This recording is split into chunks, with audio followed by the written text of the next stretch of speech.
I don't know about you guys, but I like board games. Come join me, won't you? Hey guys, game night here. Welcome to my channel, and we are kicking off today's first episode of looking back and admiring what once was. Today we have three classic board games that we're going to be taking a look at and going over of basically what there was before everyone got into electronics and mischief. Well, still might have been getting into mischief. So basically, this channel is about looking back at one of my affinities I have, which is collecting board games. Although it is kind of in the past and not that many people use them anymore, but they're still out there and we should still appreciate them. For those who are at grandma's during the summer with not much to do, a rainy night with candles with no power, or just a Friday night game night with the family. So, without further ado, let's get started. We're going to start with this one from 1988, Parker Brothers Hot Potato. So, Hot Potato was originally an idea that was pretty much just say, hey, let's do something of a classic game. And although it wasn't original in the 80s, there was a game in the early 1960s called Spudsy. This had the timer built in, and then there was also another version of this game, Spudsy, in 1995. Parker Brothers came out with this in its first year in 1988 with the board game version. Pretty much the obstacle is you have 2 to 4 players, you stand in a circle with 3 cards face down, and you have a little potato named Chippo Groton. Now, most of these played music, but complaints were that a lot of them didn't. And pretty much you would just pass it around while the music played, and then when it stopped, whoever was holding, well, it could lead to elimination, drawing cards, and you don't want to have hot potato spelled out while you're holding the potato. Then basically you restart by re-squeezing it and get going again. It's pretty simple, and the last one to hold chip while the music stops is eliminated, of course. But again, not all of them played music. It's actually a pretty cool looking box, and I do have to say that is what led me to this. With my board game affinity, this was the first one that I collected. Now, the term actually goes back to the 1800s, which was coined to abandon someone or something very quickly.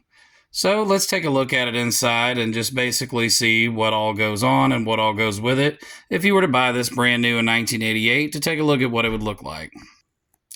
So this is what it looks like when you pop the top. Here's your basic instructions: not get caught holding it when the music stops. The equipment, it comes with a stuffed Chippo Groton that weasels. 12 out of 4 sets color-coded cards spell out hot, and you just sit and stand in a circle, divide the cards up that each player has an H, an O, and a T. It's pretty simple, and I think it's all right, but let's see if the big old Spud actually plays music. All right, moment of truth. No, it probably did at one time, but I'm sure the batteries are just dead.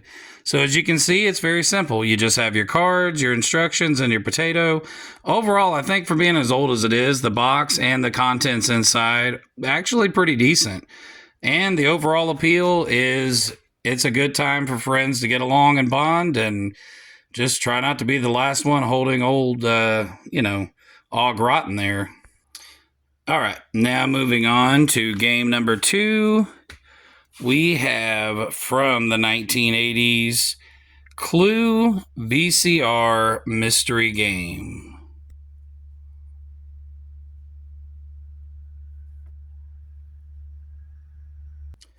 So obviously this is based on the murder mystery board game in America, which actually in the UK they had a version called Cluedo.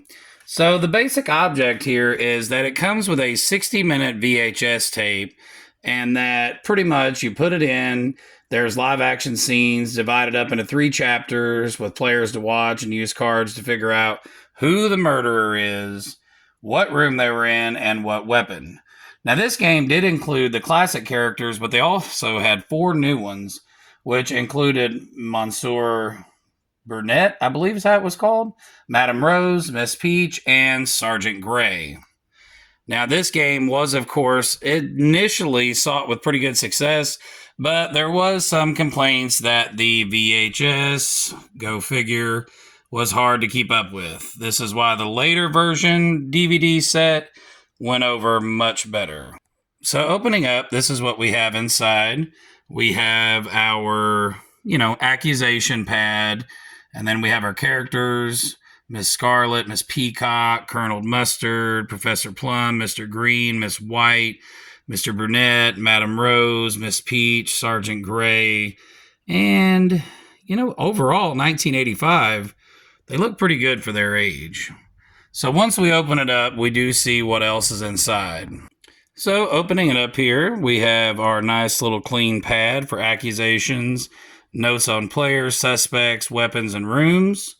We have our playing cards. Of course, we have our instructions. And the star of the show, our complicated yet exciting for the 1980s, our video cassette.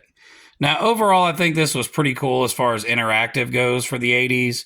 But again, I could see why waiting and keeping up on the VHS would be a little bit